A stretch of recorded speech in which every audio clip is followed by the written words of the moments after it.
Hola a todos, a todas, ¿qué tal? Bienvenidos a este encuentro especial que estamos llevando a cabo desde BIS Project, nuestra plataforma de investigación, diseño y desarrollo de narrativas visuales en América Latina, en el marco de nuestro tercer aniversario, con el que festejaremos las narrativas visuales con los y las ganadores del premio WordPress Photo 2023. Mi nombre es Gisela Bolá.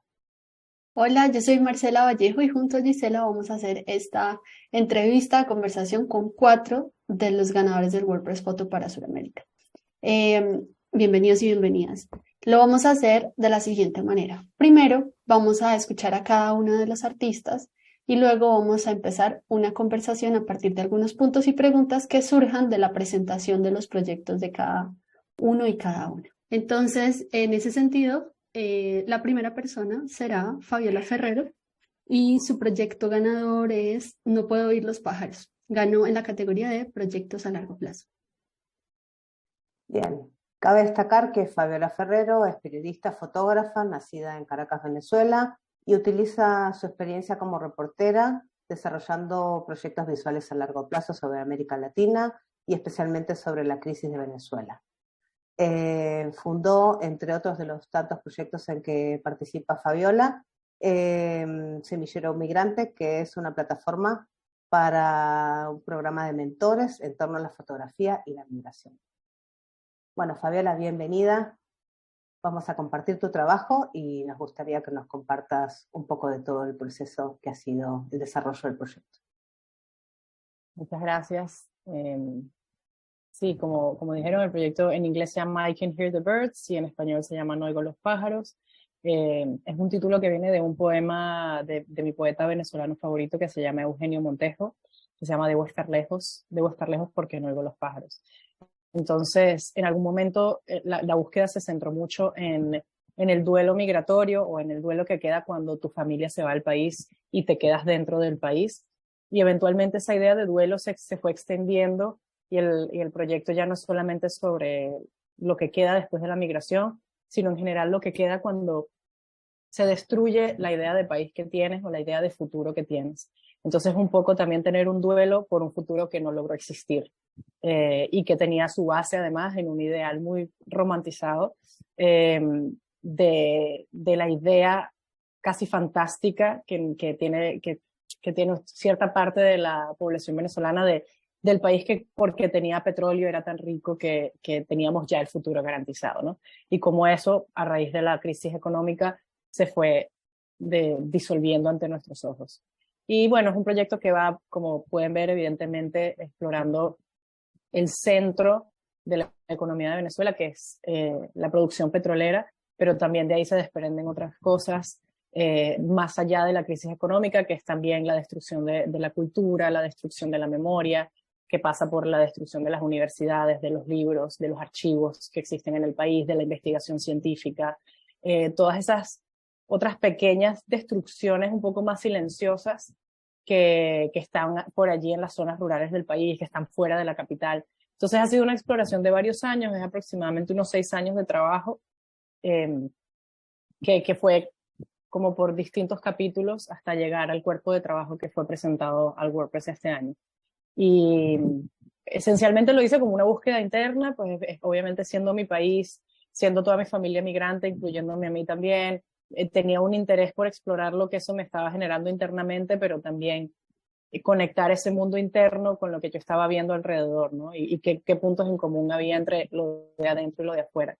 Creo que es un proyecto que habla sin duda a los venezolanos en general, o sea, habla tanto a los venezolanos que están dentro del país como a la diáspora, pero también ojalá hable a todas esas comunidades que están recibiendo a migrantes venezolanos, que estamos pues en todo el mundo, somos 7 millones y estamos por todos los países, para generar una especie de comprensión más allá de las imágenes o de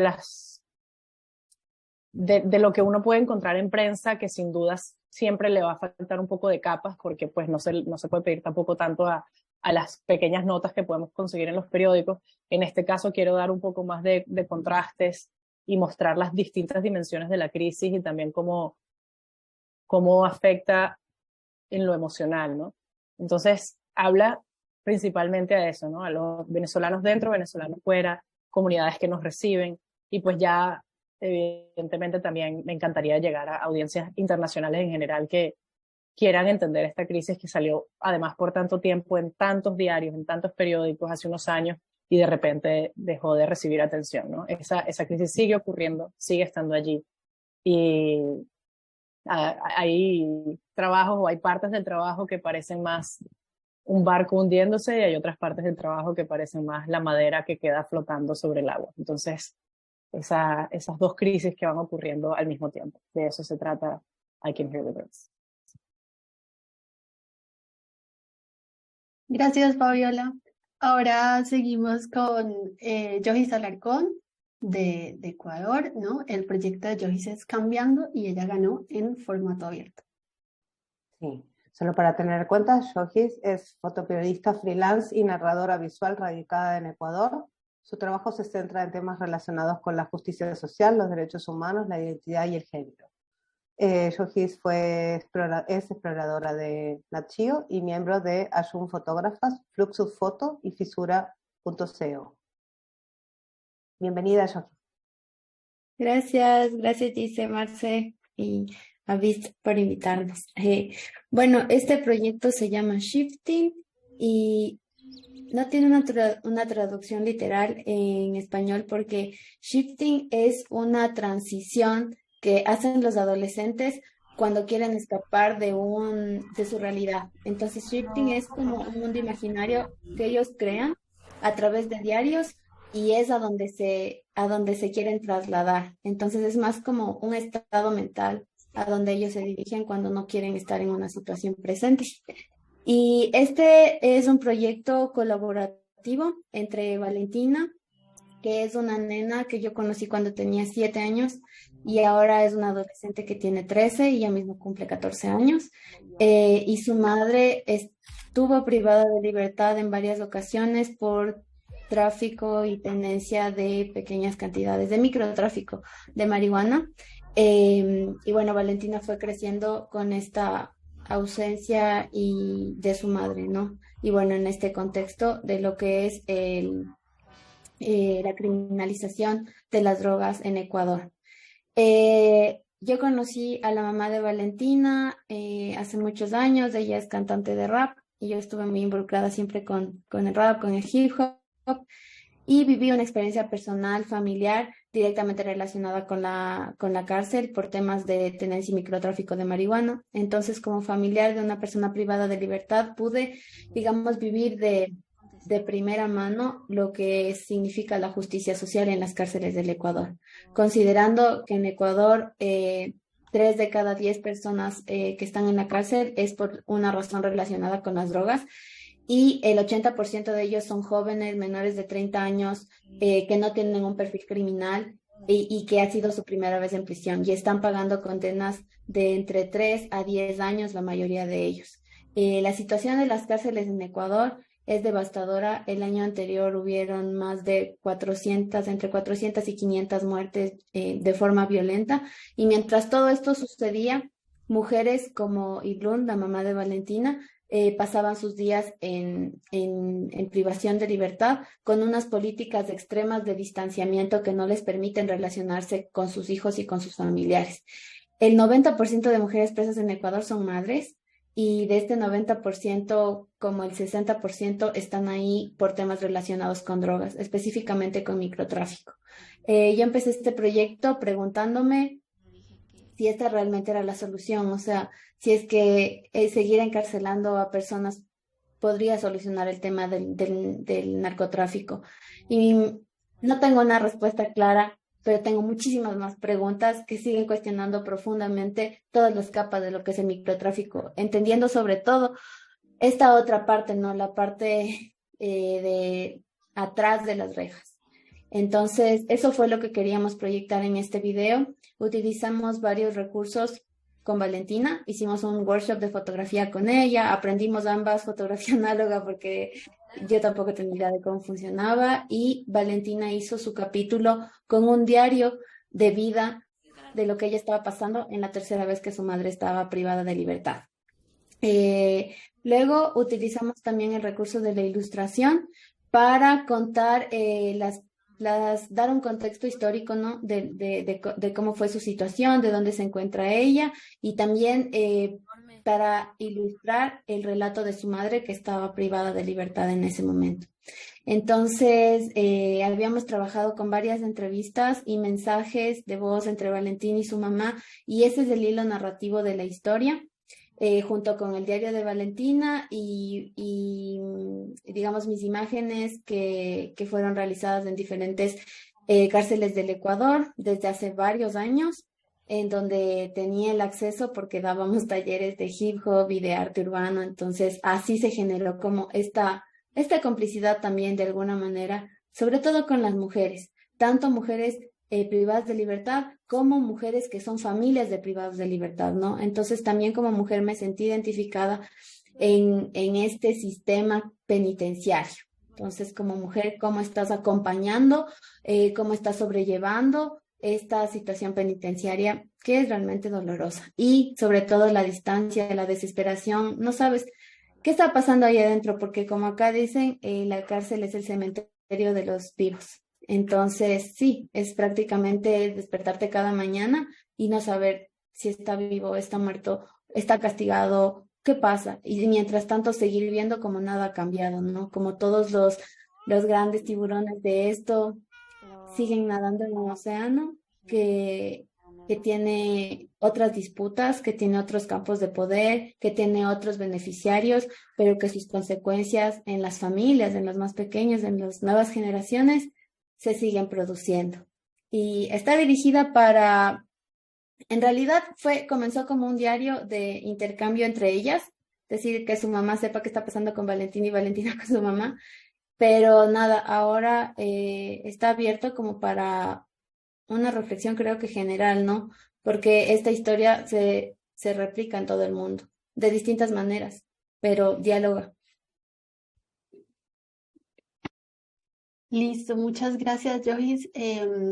La siguiente persona entonces es Musuk Nolte, y Musuk ganó en la categoría de mejor foto en Sudamérica con Derrame de petróleo en Lima. Sí, Musok es fotógrafo documentalista y también es editor, y su trabajo se extiende entre la fotografía documental y la artística para abordar temas sociales como la memoria, la depredación ambiental, y a lo largo de su carrera a menudo ha trabajado con comunidades y culturas de las regiones andinas y amazónicas. Bienvenido, Musuk. Vamos a pasar a tu trabajo. Hola, ¿qué tal? ¿Cómo están? Bueno, ahora seguramente vamos a ver una serie de fotografías, pero bueno, fue solamente una imagen, ¿no? La ganadora en la categoría de singles. Y trata sobre el derrame de petróleo provocado por la empresa Repsol en la bahía de Lima, el cual es el mayor desastre, digamos, ambiental del océano del Perú, ¿no? De la historia. Y tuvo una afectación a nivel como ambiental, obviamente, pero también a nivel social, dado que contaminó, digamos, la fuente de ingresos de muchas personas que se dedican a la pesca o dependen del mar para su subsistencia. Y bueno, quizás como comentar también que fue bastante confuso el momento del derrame, porque se tomó mucho tiempo hasta que las noticias como dimensionaron lo que había sucedido. La empresa negó que había un derrame cuando ya era muy evidente, no lo pudo ocultar, y comenzaron a dar cifras cerradas sobre el real como cantidad de barriles de petróleo que habían sido vertidos al mar. Se estima que fueron cerca de 11.000 barriles de crudo de petróleo, y un poco el principal problema fue como la falta de atender el desastre a tiempo, ¿no? Las múltiples negligencias por parte de la empresa, pero también del Estado, ¿no? Al fiscalizar, digamos, un derrame de esa magnitud. Yo estuve documentando durante varios días la evolución, digamos, de los trabajos de limpieza. Eh, Era como particularmente, digamos, crítica la situación para quienes estaban trabajando en las labores justamente de limpieza, porque principalmente eran gente de la zona, pescadores, quienes la empresa de alguna manera contrató para que controlar, digamos, la protesta social que se podía como desarrollar. y eran personas que no estaban capacitadas y la mayoría de situaciones no tenía los implementos de seguridad necesarios, los cuales, además de haber afectado, digamos, en el inmediato de sus maneras, ¿no?, de generar ingresos, también de alguna manera los va a afectar en el largo plazo por haber estado en contacto directo con el petróleo, ¿no? Entonces, eran como múltiples capas, ¿no?, de una problemática social que tenía, digamos, un momento específico que el que estamos viendo, pero que también va a tener como consecuencias en el largo plazo. Por ejemplo, pensando que se estima que van a tomar 10 años en que las playas vuelvan a estar en sus condiciones como habituales previas al derrame. Eh, y esto yo lo desarrollé en el marco de un proyecto que se llama Geografías del Agua, en el cual he estado trabajando en distintos puntos del Perú, pensando en cómo cada piso altitudinal, digamos, implica ciertas como problemáticas en sí mismo. Y de las 4 historias que estoy trabajando es la única que tiene una connotación más de noticia, ¿no?, porque era algo totalmente imprevisto, pero me pareció como sumamente importante documentarlo más allá de la coyuntura, porque en el Perú hay constantemente derrames de petróleo en la Amazonía, y no es algo que la prensa, digamos, toma atención o le da como algún tipo de relevancia para saber, digamos, las consecuencias en las comunidades de la Amazonía donde sucede esto. Y esto al suceder, digamos, en la bahía de Lima tuvo, digamos, muchísima atención, sobre todo en el momento que comenzó a afectar, digamos, directamente a, digamos, clases quizás más privilegiadas o, eh, no sé, como zonas donde podía tener más que ver con la atención mediática dominante, ¿no? Entonces era interesante también por eso. Y respecto a quién va a dirigir esto, o sea, creo que tiene como una implicancia local, digamos, por estar comentando algo que estaba, digamos, ahí muy latente y que estaba como teniendo un impacto, por ejemplo, en el pescado que se consume en la capital, en suponer, digamos, en cuánto tiempo va a tomar este problema en remediarse. Pero también creo que tiene como una implicancia global, ¿no?, en este momento de transición a buscar maneras de tener energías limpias y toda esta discusión que supone eso. Y además siendo un lugar como el Perú, digamos, donde hay como un nivel bastante grande de afectaciones en el territorio por incidencia de la minería, de los derrames, en fin, de otras causas. Creo que tenía el proyecto, digamos, o este reportaje, el potencial de plantear esa conversación. Listo, muchas gracias, Musuk. Ahora para terminar vamos a escuchar a Alessandro Sinque. Su proyecto es Alpaqueros y él ganó el premio Historias. Alessandro es reportero gráfico radicado en Lima, Perú, cuyo trabajo explora temas ambientales y sociopolíticos en América Latina, particularmente el impacto devastador de la minería en las comunidades indígenas quechuas y sus tierras. Bienvenido, Alessandro, vamos a escucharte. Buenas tardes, gracias a todos para invitarme. Sí, como dice Gisela, yo hace años vivo en Perú y mi proyecto a largo plazo está concentrado de cómo las empresas minerarias extranjeras están afectando sobre todo en los Andes de Perú.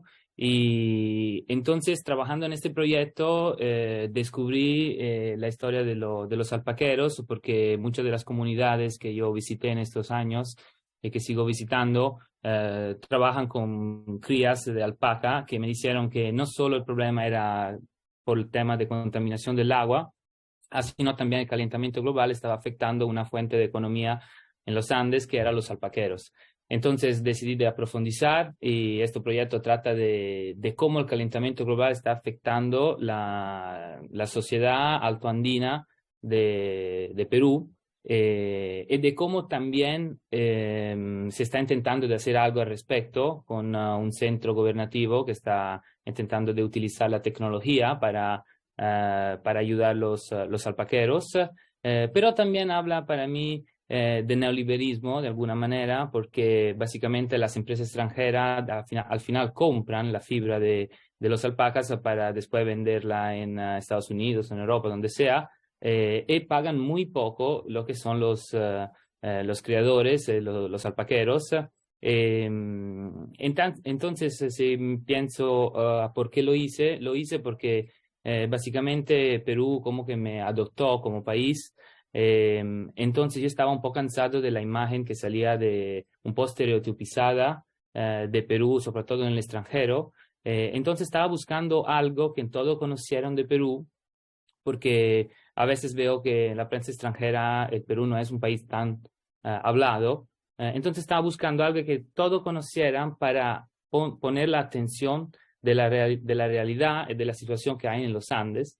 El ejemplo de los alpacas me pareció muy bien, porque mucha gente que viene a visitar Perú como turistas, no sé, se conozcan a los alpacas. Además, el alpaca, el Perú es el mayor productor de fibra de alpaca del mundo. Entonces, si de esto viene también la contestación a una pregunta que sería, ¿con quién están conversando? Están conversando con toda la gente que conoce el imaginario de Perú y que una vez en la vida visitaron el país, aunque sea de vacaciones, y que pero desafortunadamente se concentran solo en lo que es el bello, en lo que es la belleza, la cultura, pero no saben todo lo que hay atrás. Porque digamos que a veces quieran ver solo algunas cosas. Y entonces para mí era importante justo hablar de esto, porque de esto también hablas de otras situaciones, de situaciones de minería, de situaciones, como digo antes, de neocolonialismo, de neoliberalismo. Era muy importante utilizar este ejemplo para hablar de estas situaciones. Bueno, pues muchas gracias a todas, a todos por presentar sus proyectos. Ahora quisiéramos ya empezar como con la conversación a partir de lo que nos contaron y nos mostraron. Y una de las cosas que nosotras veníamos pensando y discutiendo era sobre las condiciones de producción de las imágenes, ¿no? Como hay algo que a veces no se ve atrás y es eso, ¿no? Cómo se producen las imágenes, cómo se crean, pero en términos como concretos de la situación de cada persona. Y en ese sentido estábamos pensando, por ejemplo, en si es necesario, por ejemplo, para el tipo de proyectos que ustedes presentaron, tener o no becas, tener o no cierta estabilidad económica, cómo se accede a esas becas. Y luego, por ejemplo, pensábamos en la edad de las personas que en este momento, en ustedes, ¿no? Que ganaron los premios, porque no son muy jóvenes, tampoco son muy mayores. Y bueno, por ejemplo, eso, ¿no? En ese tipo de condiciones, tanto económicas como personales, respecto a la edad y a la situación de la carrera de cada uno. Bueno, para la producción para mí fue fundamental el apoyo del Pulitzer Center y también un assignment que me dio National Geographic, porque claramente necesitaba recursos para viajar en la zona altoandina.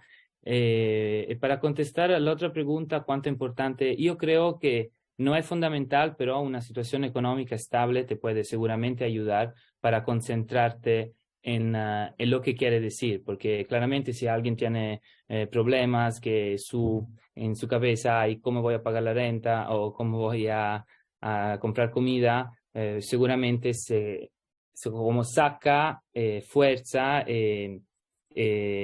tiempo a la producción de un proyecto. La pregunta más importante ¿qué quiero decir, ¿no? Con ese proyecto?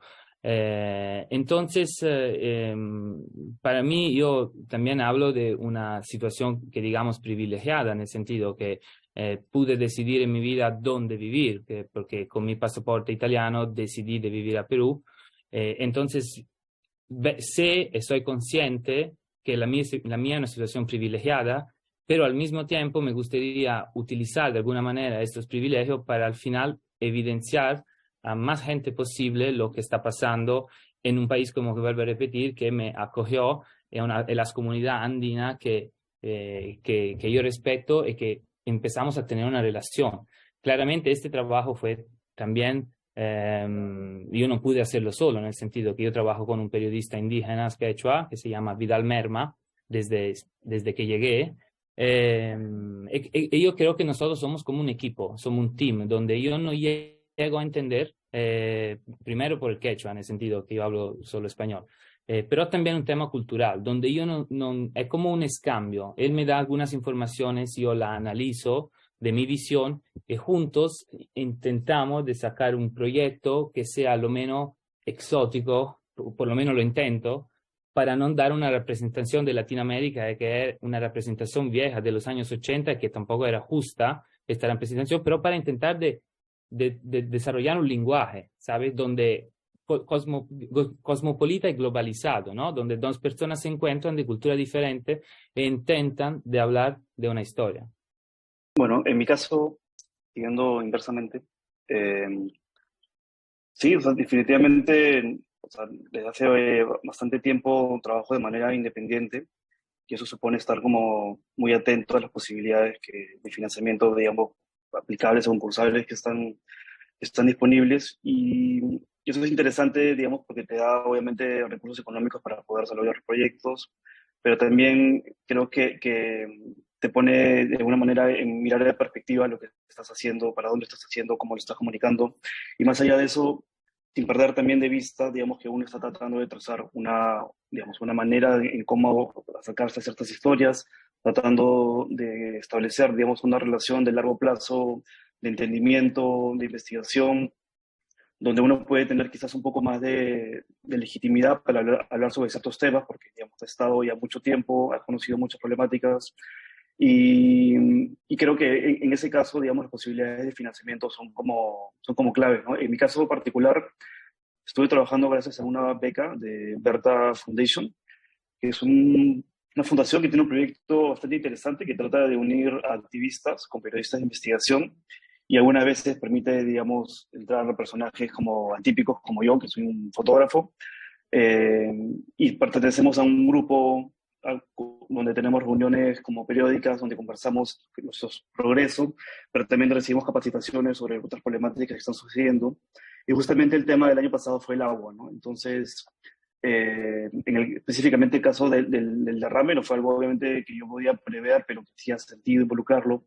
Y fue interesante, digamos, exponerlo también a compartir otras situaciones de documentación y investigación sobre derrames de combustibles fósiles de otros colegas, ¿no? Entonces, las becas te permiten tener, por un lado, financiamiento, pero también un acompañamiento, ya sea de un coordinador, un director, a veces te ponen alguien que es como una especie de tutor, pero también como de un grupo con el cual como compartes, ¿no? El trabajo. Gracias.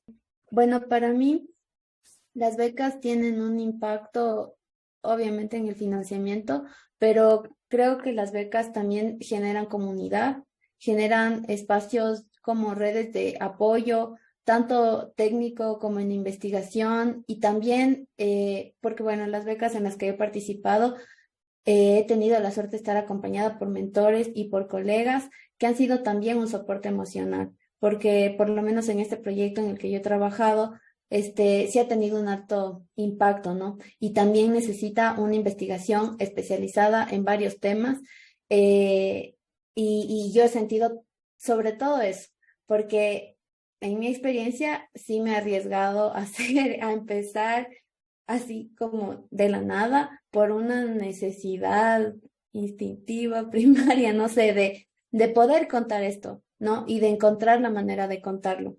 Entonces, en este proyecto específicamente he explorado de muchas y varias maneras esta historia, y la primera persona que creyó en esto fue Adriana de Visura, y solo me dijo como hace muchos años y la verdad nunca pensé que cómo iba a desarrollarlo. No sabía ni siquiera.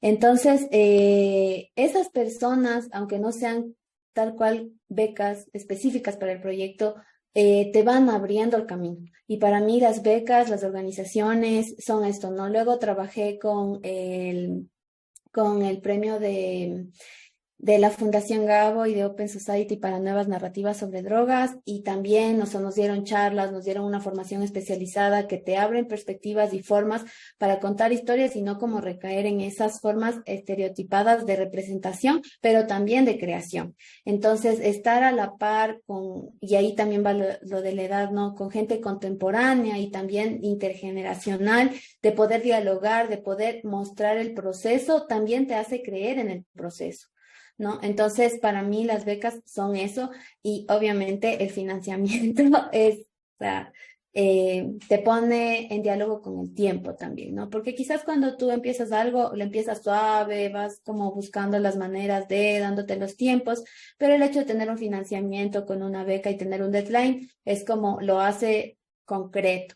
Y en ese sentido también pongo en diálogo el sentido del tiempo, como para mí ha sido también una respuesta ante esto del financiamiento, la creatividad y el tiempo. O sea, quizás estos factores sí hacen que se siga prolongando y ese tiempo le da otras capas de lectura a la historia, le da otras posibilidades también. Y creo que estamos en Latinoamérica y nos da como esa posibilidad de creación colectiva, ¿no? O sea, nos amplía eso, a buscar las maneras, bueno, si no sale por aquí, sale por acá, si no tengo para revelar, tengo para esto, si no hago digital, hago dibujo, si no me dan el acceso, no sé qué. Y también, acompañando lo que decía Musuk, también el tema de la legitimidad, para mí, por lo menos en el tema de las cárceles, fue un gran apoyo. Es decir, tener esta beca y luego también finalicé ya esto con el programa de Social Justice de Magnum.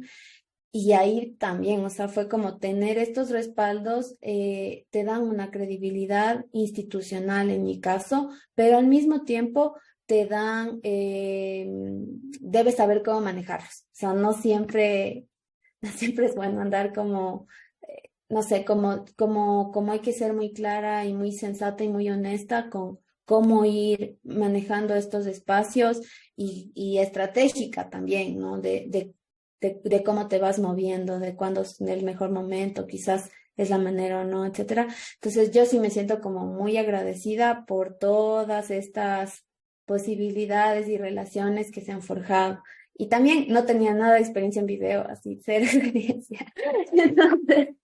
Entonces en un momento tratar de mezclar tantos recursos fue muy caótico y ahí me acuerdo que con Claudi la primera vez, con Gael en la reunión, no, pero hagamos esto, pero falta contar esto, la ilustración sirve para esto, no sé qué, y luego en Magnum el video, no sé, entonces como es una forma de enfrentar a también no estar cegados, ¿no? Aquí localmente, por lo menos en mi país, es muy difícil poder acceder a becas que argumenten y que topen temas política y socialmente complejos, ¿no? Entonces, tener una perspectiva, un soporte internacional y desde afuera es fundamental. De otra manera, creo que costaría mucho tanto crearlos como publicarlos. Se quedarían silenciados.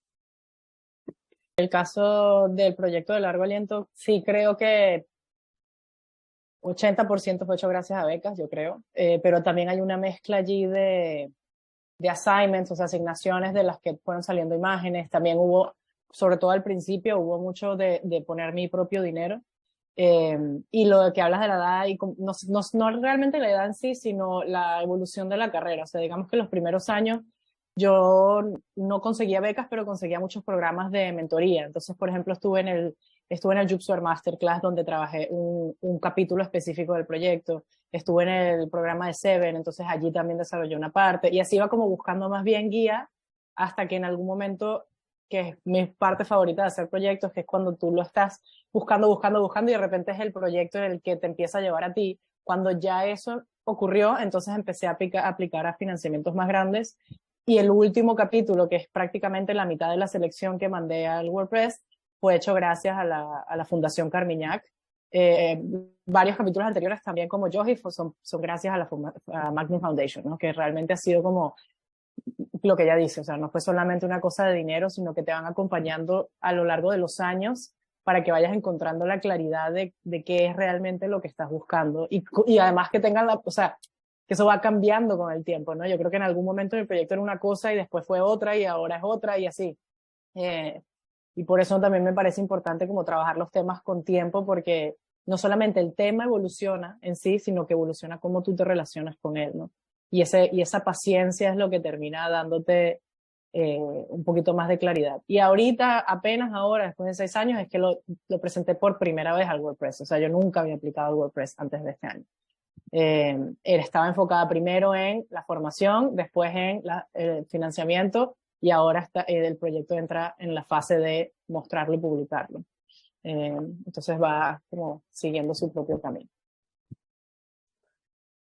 Bueno, muchas gracias por compartirnos todos estos procesos o estas otras capas de lo que significa hacer un proceso que da como resultado final un proyecto, ¿no? Porque nos hace evidenciar todo el trabajo que hay detrás, no solamente en la investigación visual que hacen, sino en todo lo que se va aprendiendo a consolidar aquellos cimientos sobre lo que luego conforman la identidad de cada artista, de cada voz que ustedes representan, ¿no?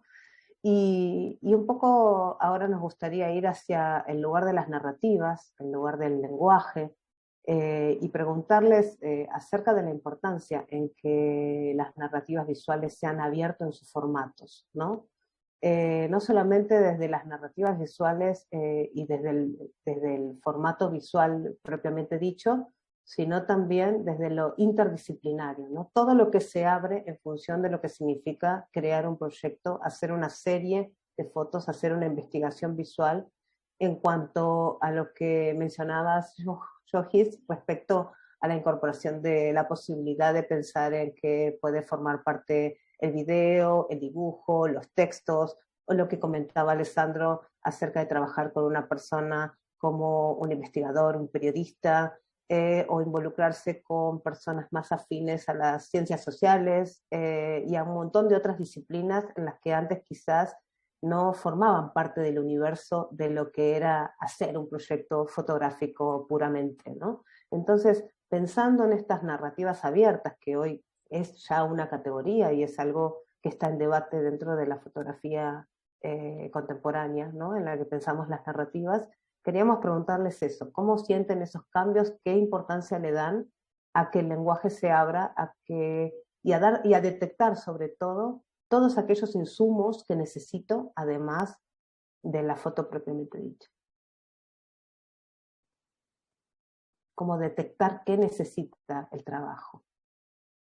Bueno, para mí en un punto siempre fue como que crecí en un imaginario de un trabajo fotográfico solitario, de un trabajo fotográfico, ¿sabes? Como donde la típica, la cámara es un arma. Como siempre alrededor mío giraron estos estereotipos. Estos estereotipos bastante de héroe y de siempre estar enfrentándote así, no sé. Entonces, en la experiencia, una vez precisamente en una de las mentorías, un fotógrafo que yo quiero mucho que se llama John Steinmeier, él dijo como la fotografía, no, dejen de disparar y empiecen a meditar cuando estén fotografiando. Y para mí esas palabras se quedaron resonando para siempre, ¿no? Entonces, luego particularmente encontré que para mí la fotografía es una forma de conectarnos de muchas maneras con el ambiente, con las personas, etcétera. Entonces, en todas estas sensibilidades que tú vas explorando cuando estás viviendo, cuando estás acompañando una historia, cuando te estás relacionando, creo que en algunos momentos los mismos proyectos me fueron dando cómo se estaba creando la historia. Es decir, esto nació con rap. Entonces nacía con las canciones que hacíamos en los workshops, nacía con las fotografías que nos intercambiábamos entre la gente que estaba rapeando y sus familias, y nacía con los dibujos de las cartas, ¿no? Era como la necesidad de cómo me estoy comunicando si no tengo libertad. Entonces, todas esas cositas que estaban creándose en el entorno de la historia eran la historia en sí. Y luego, cómo poner eso, estas partes de la vida que hablan un poco más allá de la imagen, ¿no? Que también son movimiento, que también son sonido. Entonces, ¿cómo podía yo crear estas sensaciones para que cuando la gente lo vea, lo sienta como pueda vibrar con esta historia? Entonces, ahí para mí fue como este reto también doloroso de ok, no son mis imágenes las que van a contar esto porque no son suficientes, porque por ahí no está dando, o sea, me di muchas veces contra la pared queriendo contar esto con foto fija y simplemente ese no era el camino, ¿no? Entonces también ese espacio de soltar te ayuda a encontrar lo que está pasando alrededor tuyo y que tú no eres el centro que está creando las cosas, sino que tú eres alguien que está dialogando con lo que se está creando. Y nada, y obviamente luego trabajarlo con Valentina para mí era importantísimo porque también es desde la voz o sea, desde qué voz estamos trabajando esto ya en el video, entendí como desde dónde lo estás contando, etcétera, y darle un sentido también a la narrativa. Entonces, nada, como una niña está explorando esto y sabes que vivir con niños y con adolescentes simplemente es como una explosión de sensibilidades, ¿no? Y fuimos como dialogando en eso y también dialogando en los espacios carcelarios y también dialogando en los mensajes de voz y era escuchar 1, 2, 10, muchas veces todo lo que estaba pasando y de una manera muy, no sé, nada técnica, ir documentando todo esto y al mismo tiempo ir trabajando con investigadores, con personas que iban, que son especializados en derechos humanos, en cárceles, también saber cómo colegas periodistas se enfrentaron a estos procesos, ¿no? Y entonces todo eso como iba armonizándose, iba como haciéndose una sinfonía. Y luego ir decidiendo qué partes y por qué trabajarlas en ilustración, o sea, qué nos podía aportar, cómo trabajar la animación. Y sí, entendiendo desde mi vivencia también otras formas de crear, de comunicar, como es el guión, el storyboard, la animación, o sea, mundos que trabajan de distintas maneras, pero cómo nos íbamos sincronizando, ¿no? Entonces, yo creo que el open format es algo que está sucediendo porque, como lo dijo Fabiola antes, los proyectos van cambiando y te lo van diciendo. Y si encuentras una manera desde la imagen o si encuentras desde el video, o sea, ¿cuál es el objetivo al final, no? ¿Cómo puedes conectar? O sea, si es que sean tus imágenes y a través de eso lo quieres, habrá la manera y es muy válida y es muy bello cómo se resuelve y cómo se cuenta desde ahí, pero también es muy bello y muy válido cómo se resuelve y cómo se cuenta abriendo paso a otras formas porque la historia lo necesita. Entonces creo que el Open Format también es un espacio para soltar y para escuchar, ¿no? Escuchar y conectarnos porque siento que muchas veces es muy difícil que dejemos de escucharnos a nosotros mismos y como abramos un poco más a eso. Eso, y creo que ya me perdí en la pregunta. No, muy No, interesante, todo. muy interesante, Joji, lo que decías de lo que la historia necesita, ¿no? Fabiola mencionaba hoy como cuando la historia te lleva, ¿no? Como si estamos hablando como si las historias cobraran una vida propia, ¿no? Entonces, bueno, nos gustaría saber un poco más esto de lo que la historia necesita en relación a las narrativas visuales, si alguien más quiere compartir sus pensamientos, sus reflexiones. Bueno, también pensábamos, por ejemplo, en el caso de Musuk, si es posible, realmente tú nos mostraste ahorita una serie de fotos y el trabajo fue de varios días y de, ¿no? En semanas, no estoy segura. Pero es posible contar eso con una foto. Sí, bueno, en este caso en el concurso sucedió algo particular, que yo apliqué con una serie de imágenes y el jurado decidió sacar una de estas imágenes y pasarlas a la categoría de singles, ¿no? Y, o sea, me pareció un gesto como interesante, más allá de que, digamos, yo sea el involucrado, porque, digamos, había como una lectura de que esa imagen quizás podía sintetizar en varias dimensiones la problemática. Quizás no era la imagen como más descriptiva, ¿no?, de lo que estaba sucediendo, las dimensiones, pero tenía, digamos, el potencial de sugerir o permitir como imaginar, digamos, varias cosas que están sucediendo digamos, en ese momento, ¿no? Y eso también me lleva quizás como a pensar un poco en el hecho de los concursos, que es como algo como interesante, me parece, comentar desde la fotografía, porque finalmente, digamos, es muy difícil decidir qué cosa, digamos, debe ser premiada o no, digamos, porque ahí comienzan a aparecer cosas que no tienen que ver necesariamente con la fotografía, sino como con intereses como políticos, geográficos, económicos, sociales. O sea, son un montón de circunstancias que tienen mucho que ver también con quiénes son jurados, con qué les mueve, qué los genera como necesidad, ¿no?, de dar relevancia a ciertas cosas. Y también, digamos, de este cambio de perspectiva, ¿no?, de que hay como un jurado un poco más diverso, que filtra desde un entendimiento con más conocimiento del territorio, evitando ciertos como lugares comunes y prejuicios, y que finalmente eso luego llega a una segunda instancia de un jurado que también está compuesto, digamos, por varios miembros digamos, de todos los continentes representados, pero finalmente sigue siendo, digamos, una cuestión sumamente arbitraria, digamos, injusta en su lógica como de raíz, pero que también finalmente para quienes estamos metidos en este escenario, no sé si llamarlo industria, es algo muy importante porque también genera una especie de estímulo, ¿no? De estar como, quizás no necesariamente desde el lugar como competitivo, ¿no? De ganarle a otros, sino de generar más visibilidad para ciertas cosas que a uno les parecen importantes, ¿no? De que tengan visibilidad más allá digamos, del escenario limitado que uno puede tener, ¿no? Creo que eso finalmente es como el premio mayor. Y bueno, y no tiene que ver con la pregunta de la fotografía expandida, pero creo que me parecía importante comentarlo.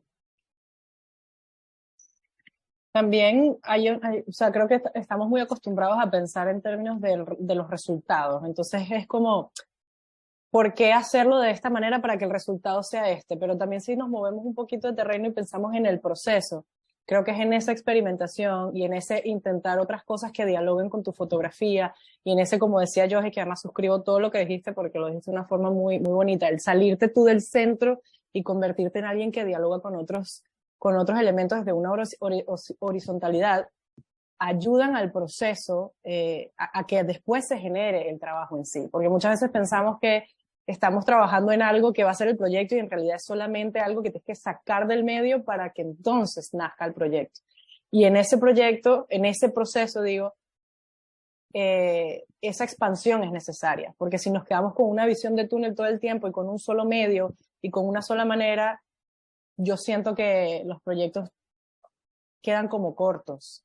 Así al final tu proyecto sea fotografía documental y solamente eso. Pero para que llegues a ese punto, pues creo que beneficia muchísimo el interactuar con elementos y con otras personas que piensen diferentes y con otros puntos de vista, porque es en el diálogo donde realmente está la claridad que al final es a la que apuntamos, ¿no?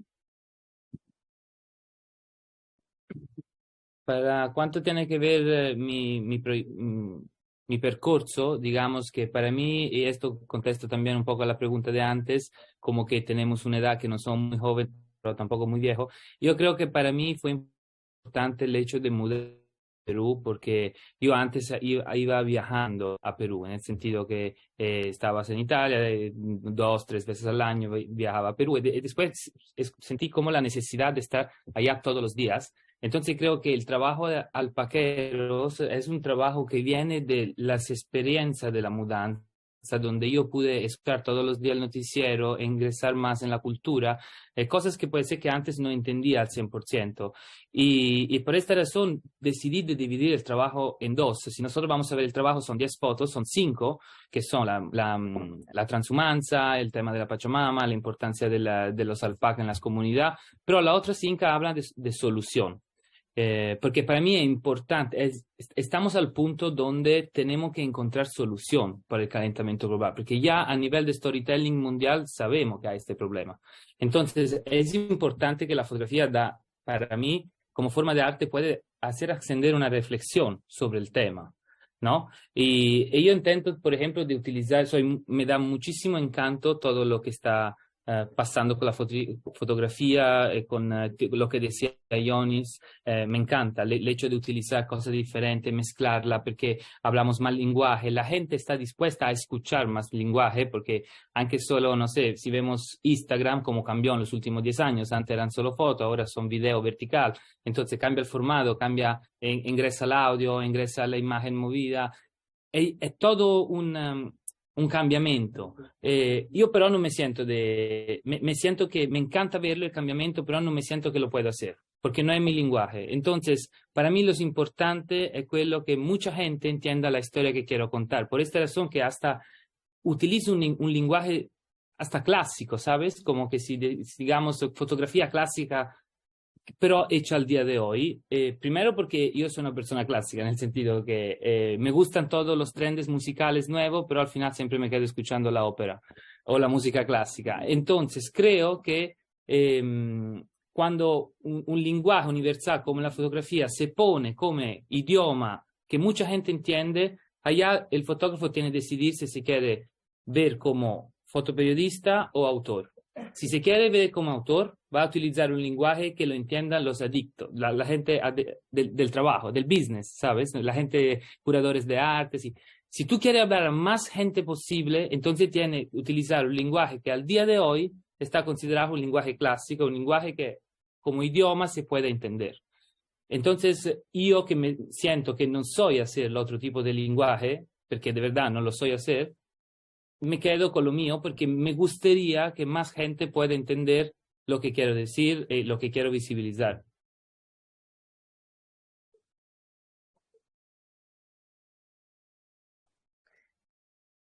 Sí, yo que quería decir algo. Yo solo como que quería tal vez abrir, ¿no? Eso de los lenguajes, porque creo que también dentro de nosotros hay un universo y el mismo hecho de que tú te conectes con los otros va expandiendo.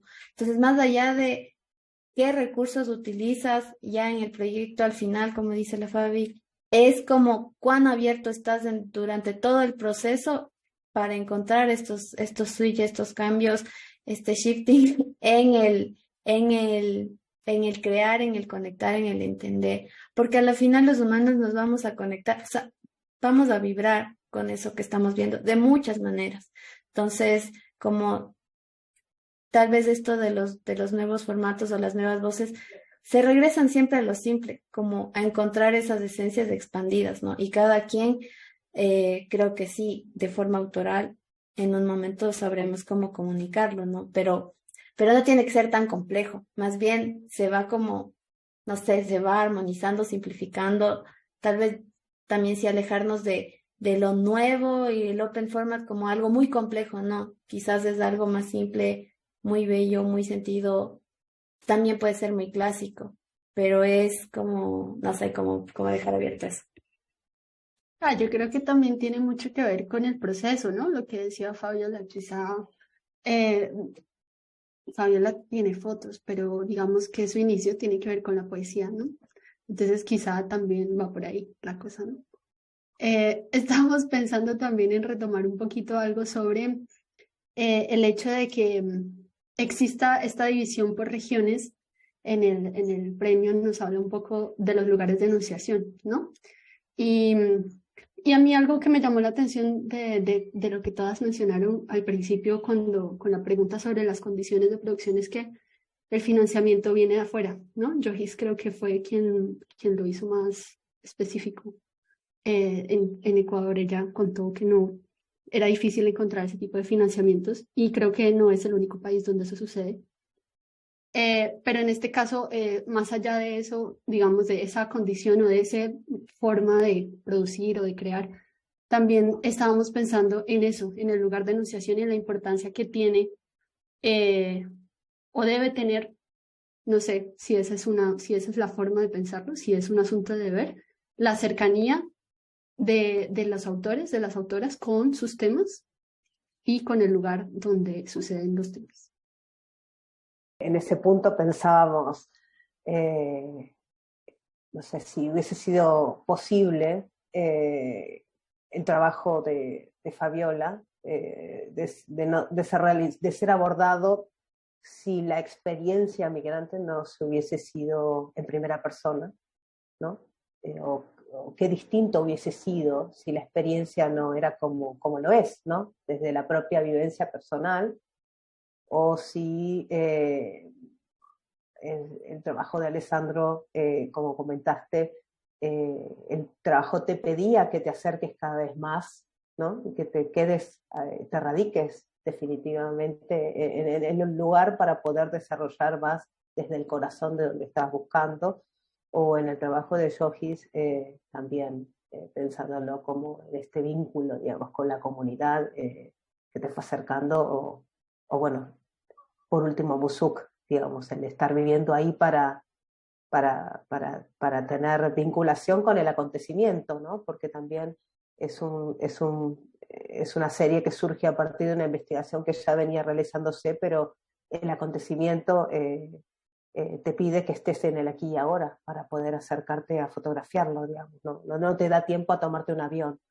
Y pensándolo en que también los concursos están evaluando cada vez más esta cuestión de las regiones y de el lugar de la enunciación, desde dónde se cuenta y quién lo cuenta, ¿no? A las temáticas.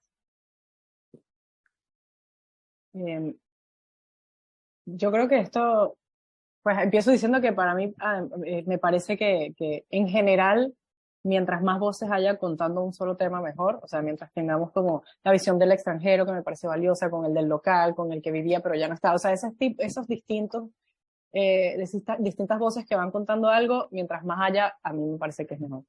Pero sí creo que por lo menos en mi caso me pasó casi que lo contrario a lo que yo pensaría que es natural, que es que en el momento en el que yo me fui de Venezuela y me alejé del estar dentro de la historia, el proyecto ganó más. Porque yo sí siento que en mi caso en particular hubo un momento en el que estaba emocionalmente demasiado en el remolino. Y creo que eso en algún punto era beneficioso para el proyecto porque estaba fotografiando desde las entrañas 100%, y de hecho la primera parte, que es un proyecto que se llama Blurred in Despair, que era como de las protestas, blanco y negro, era sobre una especie de depresión colectiva que había en el país, servía que yo estuviese como tan emocionalmente involucrado. Pero primero esto empezó a generar problemas incluso de salud a mí, no solamente salud mental, sino salud física. O sea, yo me enfermé en 2019 y después salí en 2020, me voy, y después en 2022, cuando vuelvo a Venezuela, después de la pandemia, mi acercamiento era diferente, porque ya tenía una distancia emocional que me permitía trabajar el tema con más calma, sin sentir que mi propio estado mental estaba por encima de la historia.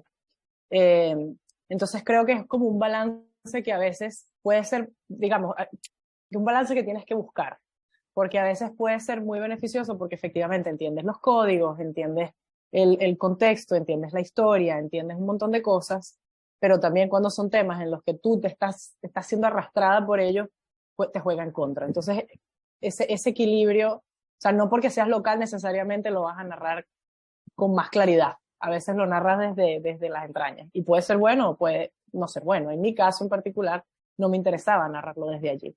Me interesaba desde la empatía y desde la comprensión profunda, pero no necesariamente desde mi propia experiencia. Y por eso al final también trabajé estos capítulos mucho más personales, pero depuré todo eso, y la selección que terminó siendo presentada es mucho más del otro, no desde mi vivencia.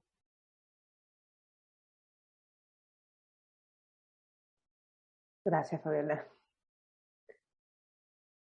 ¿Alguien más que se quiere sumar a esta pregunta? Ma io credo che questo nuovo formato, la verdad, es genial, porque por fin se está dando como... Es muy importante que la gente que juzga el trabajo, como lo mismo está pasando también con los editores de periódico, que no tengan la misma visión. Nel sentido, cuando yo mando un trabajo hecho en Latinoamérica y viene juzgado por latinoamericanos, primero, que no es poco, la gente sabe de qué estamos hablando, dónde está la ciudad, lo que está pasando. Entonces, es muy importante no solo que los fotógrafos lo que conozcan, pero también que los jurados y los editores saben de qué estamos hablando, porque así no, si yo mando tipo una foto, no sé, en Perú, por ejemplo, hay muchos, en las regiones el sombrero cambia. Entonces está el sombrero de Ayacucho, está el sombrero de Cusco, está el sombrero, varios tipos de sombrero. Entonces, si yo mando una foto dando por lógico que el sombrero ayacuchano, entonces esta foto es hecha en Ayacucho, pero a un editor que nunca viajó en Ayacucho y no sabe que es hecho así el sombrero de Ayacucho, ya da algo por lógico, ya no entiende algo. Entonces, es muy importante que fotógrafos, editores y jurados se hablen, que hablen el mismo idioma. Y yo estoy de acuerdo con Fabiola cuando ella dice... es muy importante que mucha gente cuente la misma historia. Esto es anche un po' mi caso, ¿no? Nel sentido, io non nací en Perú, pero me siento que con una visión de mi cultura italiana europea, puedo contar algo diferente que puede contar un fotógrafo, pero que entre los dos, como meta final, tenemos lo que se hable de esta historia.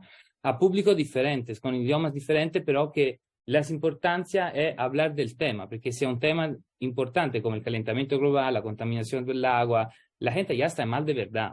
Entonces, es importante que mucha gente se entere de esto, porque la fotografía tiene que ser democrática en el sentido, creo yo, en el sentido que la gente la pueda utilizar donde sea, aunque porque estamos yendo en un mundo tan globalizado, donde esto es hermoso. Es hermoso que una beca de Estados Unidos te financie para poder ir a trabajar en los Andes. Esto es lo que estamos yendo, ¿no? Todos estamos luchando para un mundo que sea más globalizado y con siempre menos frontera, yo creo. Entonces también en la fotografía me parece muy positivo esto. Yo creo que es muy bueno, es muy válido, no sé, no quisiera catalogar, pero es muy válido estar contando la historia desde el territorio y desde una situación como tal vez en primera persona, pero emocionalmente sí te trastoca mucho y eso puede incidir en lo que estás contando, ¿no? Tus emociones pueden incidir de una manera determinante en cómo estás direccionando la historia. Entonces, creo que sí, para mí, en mi experiencia, también te puede poner muchos riesgos, sobre todo en este tipo de temas, porque ahí sí, y es, no sé, también estar abierto a eso, que sí, tal vez sí otra persona que viene desde afuera puede acceder a estos espacios con otro tipo de riesgos, ¿no?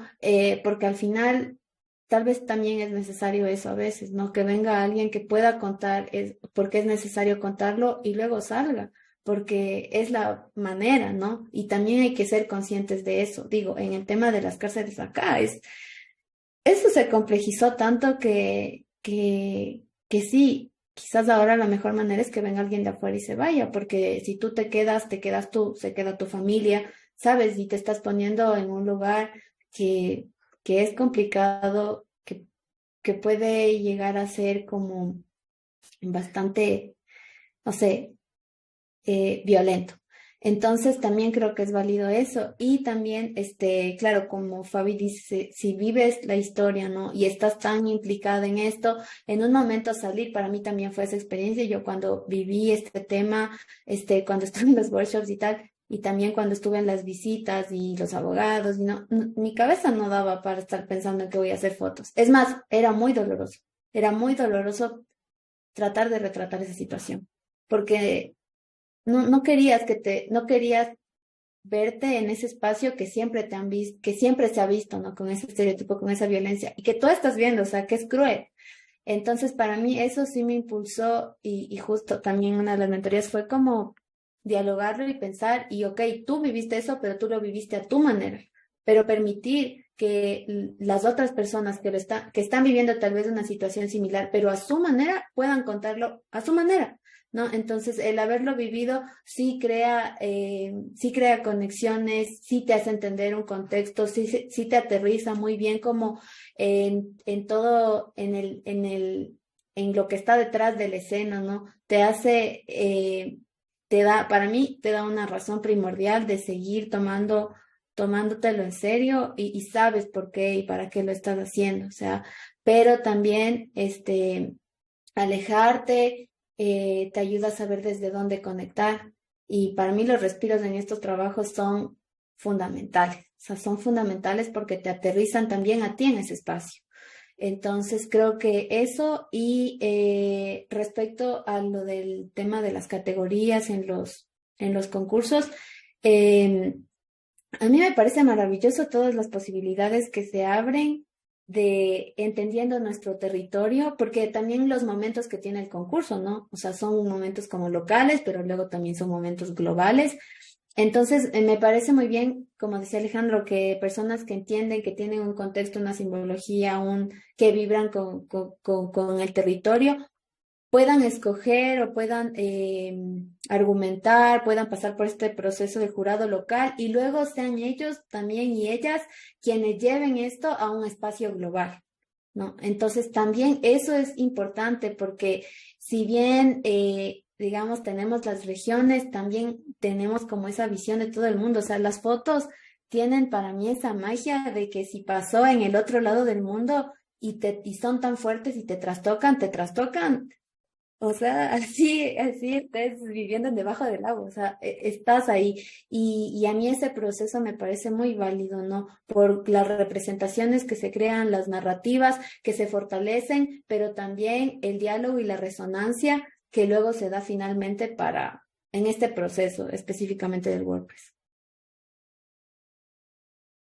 Bueno, y entonces para cerrar, queríamos preguntarles, eh, este premio ha tenido unos cambios en los últimos años, ¿no? Y, y queríamos saber en este momento, y bueno, después de haberlo recibido, por supuesto, qué representa para ustedes, cómo, cómo lo ven. No sé, o sea, creo que tengo como sentimientos encontrados, digamos, de lo que significan estos premios.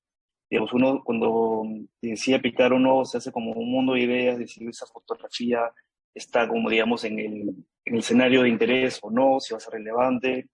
Y muchas veces como terminan siendo autocensuras, ¿no? O digamos, limitaciones para que trascendamos de alguna manera esa barrera de decidir mandar o no, ¿no? Y muchas veces finalmente, bueno, no muchas veces, siempre, digamos, lo que terminamos viendo como que gana es, digamos, los proyectos que han trascendido, digamos, esa fase inicial de decidir mandar o no, ¿no? Uno piensa a veces que esos premios globales, digamos, representan, digamos, a cabalidad, digamos, la coyuntura de ese año, pero en realidad no está esa primera instancia muy subjetiva, personal, de decidir mandar o no. Y por otro lado, algo que me pareció súper chévere de cómo ha cambiado, digamos, el concurso es que ahora la premiación implica una especie de festival, que es un espacio de encuentro, donde hay una serie de actividades, ¿no? De compartir con los demás ganadoras y ganadores. Y por otro lado, hay como un encuentro también con revisión de portafolios y con editoras, editores, especialistas, no sé, curadores, curadoras. Entonces, creo que el beneficio, digamos, se extiende mucho más en ese espacio, ¿no? De generar conexiones, generar redes. Yo quería agregar una sola cosita sobre eso porque, pues yo, además de ganar este año, fui jurado el año pasado. Entonces, digamos que desde que empezó este proceso de WordPress de tener una mirada más regional también, o unos filtros más regionales, también vi cómo funciona un poco por dentro el proceso de juzgar y de juzgar, eso suena demasiado poderoso, pero de escoger, y te da mucha perspectiva, y creo que también en parte por eso yo decidí aplicar el año pasado, este año. Yo nunca había aplicado, y no había aplicado primero porque nunca creí que el trabajo estaba al nivel, o que no merecía estar allí, o sea, todas estas cosas que nos decimos, pero también porque sentía que el trabajo, además de que no estaba maduro, sentía que no encajaba en lo que siempre ganaba. Entonces, como no era una imagen de alguien sufriendo necesariamente, una imagen demasiado gráfica o lo que sea, sentía que no iba a entrar. Estando dentro de ese proceso, primero me di cuenta de que las mujeres aplicamos mucho menos que los hombres. Y entonces me di cuenta de que no podíamos ocupar espacios que ni siquiera buscábamos. Y esa fue una de las razones que me hizo aplicar. Y la segunda es efectivamente este cambio a la mirada regional que permite también otras miradas, que permite otras maneras de fotografiar. Y eso creo que poco a poco va a empezar, espero yo, a dar resultados en que más personas apliquen, personas más diversas también apliquen. Entonces, a mi parecer, este proceso que está haciendo WordPress de expandirse y de buscar otras miradas es súper positivo, y lo vemos también con otros concursos, ¿no? Lo vemos con el Poi Latam, lo vemos con como estas nuevas categorías que empiezan a surgir, que empiezan a reconocer otras maneras de contar que están a la par del periodismo clásico que siempre hemos visto y que pueden existir a la vez. Y esto de estas nuevas categorías, como la que ganó Yohis, es una manera de reconocer que no tiene por qué ser solamente una manera, sino que están coexistiendo. Y a mí me parece emocionante, me parece chévere, me parece que está bueno ver también cómo va evolucionando el concurso con los años, porque no es que ahora es así ya, sino como que están viendo que funciona, que no, y va a ir como moldeándose a los tiempos, y eso me parece positivo. Yo ahí también, es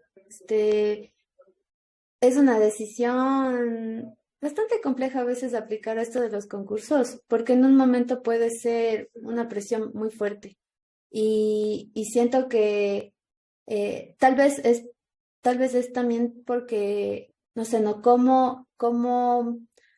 ¿Cómo ha sido nuestra relación con la industria fotográfica y el medio desde nuestros territorios, ¿no? Ha sido una relación también compleja y con muchos tropezones. Entonces, creo que lo que más me gusta de estas experiencias ha sido esa cercanía, o sea, entender que no es un gran monstruo, así una maquinita que funciona industrialmente y que decide y no sé qué. No, sino que son personas. Me encantó que todo el equipo, o sea, me sentí muy identificada con muchas personas del equipo del WordPress, me maravilló conocerlas y saber que como nosotros están tras la compu todo el tiempo buscando, gestionando, haciendo, preguntándose, cuestionándose, conectando con personas, ¿no? Y que no es un monstruo, una máquina, un hombre blanco, digamos, un hombre blanco, de eterno, que decide que sí, que no, y cómo se cuenta y cómo no se cuenta, porque por mucho tiempo yo sí tenía ese miedo, o sea, por un gran tiempo yo vi eso y claro, decíamos que yo ahí no pinto, o sea, no pinto nada, ¿no? Y, ajá, también eso de saber quiénes estaban siendo parte del concurso, me hizo creer. O sea, saber que, por ejemplo, o sea, me inspiró demasiado que la ISA se haya ganado el WordPress del año anterior y fue como que dije, wow, o sea, porque nuestra pregunta es, ¿estas historias dónde tienen cabida? Estamos como loquitas creando cosas que no sabemos si es que van a salir de nuestra computadora y además de ese miedo de no, eso no es suficiente, o sea, las fotos no están buenas, la historia no está terminada porque esa cosa de todavía le falta, no sé qué. Pero también saber que hubieron estos espacios y también hubieron, en mi caso, las Ayun, que era como, ya, mandemos. O sea, tenemos que también ser parte de. Y a la final, ¿qué es lo peor que puede pasar? Que te digan que no y ya está, o sea, no va a pasar nada, ¿no? Como romper ese miedo y no, digamos, anclarnos a esto como o sea, como, no sé, como una cosa maravillosa, así no sé, como un poco salir del lugar a veces. Entonces, estas experiencias a mí me han hecho aterrizar muy bien y sobre todo encontrar un lugar seguro, en mi caso, para proyectar este tipo de historias, ¿no? Porque mi más grande miedo, en verdad, ha sido, cómo, en qué lugar, en qué plataforma, o sea, qué hago con esto, cómo lo muestro, cómo lo cuento, cómo lo conecto en un espacio que sea respetuoso y que sea seguro con las personas que están siendo parte de la historia y que no se salga de contexto, porque no todas las historias están hechas para todos los formatos. Entonces, en mi caso era como estimando una parte a un medio, yo qué sé, o sea, se va a salir total de contexto. De hecho, acá en la historia ponían así como unos muy crueles y lo ponían junto al comercial del producto de limpieza, no sé qué, y era como, no hace sentido, ¿no? Pero es necesario contarlo. Entonces también creo que los concursos en ese aspecto dan visibilidad y nos ayudan a enfrentarnos a estos miedos que también son nuestros. Y, y nada, bueno, eso y también lo otro que creo que aportan es a que a la final los concursos también entiendo que son procesos y tú eres parte de ese proceso ahora, pues. Entonces, también es chévere que cuentan contigo de alguna manera, estás ya conectado y puedes desde tu perspectiva conectar con colegas también y conectar con otros fotógrafos, saber cómo lo resuelven, cómo lo viven. Para mí en la ceremonia, escuchar los discursos, las palabras que dieron, o sea, creo que recién estoy un poco, no sé, viendo lo que provocó en mí también, ¿no? Pero también creo que es chévere poder estar conectado y transmitirlo aquí en el país, no saber, o sea, con tus amigos, con tus colegas, conversarlo, decirlo, y así aterrizar ese monstruo que hemos creado desde nosotros también.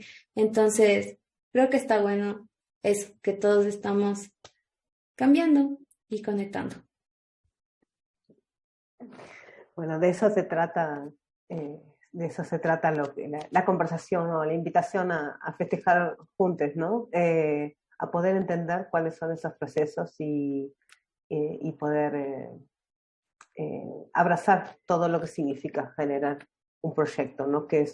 Son un montón de capas, de etapas que hacen que un proceso, que un proyecto tenga el impacto o la circulación, la comunicación que esperamos de él, ¿no? Bien, sí, Alessandro, ¿querías decir algo? Sí, no, para mí el tema de WordPress Photo fue claramente a nivel como fotógrafo, claramente fue algo como que, sabe, uno sueña de niño, ¿no? De ganar el WordPress Photo como concurso, pero también para mí fue muy importante a nivel de persona, como a nivel humano, porque yo siempre me siento cuando voy a visitar las personas para fotografarle, entrevistarle, que le estoy quitando algo, en el sentido que esta persona me estás dando su historia, me está abriendo la puerta de su casa, por ejemplo, la foto de Alina, que es la primera, que tiene la alpaca, la primera de la serie. Yo estuve en casa de su familia 3 días y ellos, me acuerdo que armaron la cama en la cocina, estábamos a 5.200 metros, porque allá con la cocina de madera era más caliente por mí. Entonces, el nivel de cómo me cuidaron, ¿sabes? O sea, me dieron la cama mejor. Para mí esto es importante de devolverle, algo que yo le voy devolviendo, es como un compromiso que tenemos donde que no es hecho, pero es intelectual, en el sentido, tú me estás dando tu historia y yo en alguna manera tengo que visibilizarla, tengo que cumplir con mi parte del compromiso y el hecho que WordPress Photo lleva estas exposiciones en todo el mundo me hace sentir bien como persona, porque le estoy dando la visibilidad, estoy sabe, como estoy cumpliendo con lo que yo le dije. Le dijo, mira, Alina, te vengo a visitar, vamos a ver qué tal la transhumanza, hacemos algunas fotos, algunas entrevistas. Ella me aceptó en su casa. Entonces, sería muy mala onda después de tener estas fotos en la computadora, ¿sabes? Porque como si no contaste la verdad a tu personaje, al sujeto de la historia. Y esto no lo encuentro justo. Ahora siempre le mando por WhatsApp, toda la vez que sale su foto, por ejemplo, a ella, le mando por WhatsApp las fotos, mira, saliste para acá, saliste para acá. Es muy bonito esto, creo. Solo esto. Bueno, pues muchas gracias, felicitaciones otra vez. Y yo creo que nos quedamos con varias ideas, ¿no? Dice. Sí, verdaderamente ahí lo que decías, Alessandro, habla del compromiso, ¿no? Con el que uno se relaciona con esas historias y sobre todo con las personas que forman parte de esas historias, que creo que hace al aspecto ético y bueno, y como el aspecto ético, el compromiso, el trabajo, el enorme trabajo, los abordajes, el impacto de las fotos individuales en su conjunto, los largos plazos, los formatos abiertos, creo que son muchísimas cosas que nos quedamos con ganas de profundizar, pero creo que nos han dado un panorama muy rico como para seguir pensando en esto que hacemos, que disfrutamos, en los que damos mucho tiempo, mucha cabeza, mucho cuerpo. Así que desde nosotras les agradecemos y desde This Project les agradecemos enormemente Fabiola, Yohis, Kusuk, Alessandro por su tiempo, por compartir, por sus experiencias y bueno, por abrirlo a toda nuestra comunidad que seguramente se quedará resonando en muchas de las reflexiones que aparecieron hoy. Nos despedimos festejando y seguimos festejando los 3 años de nuestro proyecto, que sigan y difundiendo y valorando cómo hacemos las narrativas visuales desde nuestro continente. Así que muchísimas gracias, nos vemos pronto. Marce. Que estén muy bien y gracias. Chao. Chao, chao, chao, chao. Chao, gracias, chao. Gracias.